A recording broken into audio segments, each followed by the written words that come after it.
15th amendment করা হয়েছিল আওয়ামী লীগকে চিরস্থায়ী বন্দোবস্ত এবং শেখ হাসিনাকে চিরস্থায়ীভাবে প্রধানমন্ত্রী করার জন্য, যে কারণে মহামান্য আদালত বলেছেন অবজারভেশনে যে 15th অ্যামেন্ডমেন্টে will of the people reflected হয়নি।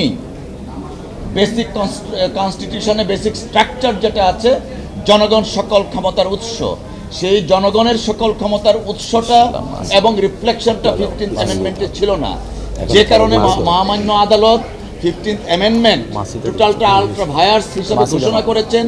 পাশাপাশি 7 ক একটা অনুচ্ছেদ দিয়েছিলেন, সেটা অ্যাবলিশ করেছেন এবং পূর্ণাঙ্গ জাজমেন্ট আসলে আমরা আরও কিছু দেখতে পারবো। মোট কথা হচ্ছে বাংলাদেশ এখন আগের জায়গায় চলে গেছেন, অর্থাৎ 96-এর আগ পর্যন্ত সাবেক প্রধানমন্ত্রী দেশনেত্রী বেগম খালেদা জিয়া পার্লামেন্টের মাধ্যমে যে কনস্টিটিউশন রেখে গিয়েছিলেন, সেই কনস্টিটিউশনে এখন বাংলাদেশ ফেরত গিয়েছে। ইমপ্লিকেশনটা হচ্ছে গণভোট কেন গণভোট থাকে, যে কোনো একটা কোশ্চেন থাকলে মানুষ তখন গণভোটে যেতে পারে, যেটা আমাদের কনস্টিটিউশনে ছিল। শেখ হাসিনা ওয়াজেদ ইচ্ছাকৃতভাবে তার ক্ষমতাকে দীর্ঘায়িত করার জন্য গণভোটের ওয়েল অ্যাকসেপ্টেড বিধানটাকে তিনি অ্যাবলিশ করেছিলেন। আজকে তা পুনরুজ্জীবিত হয়েছে।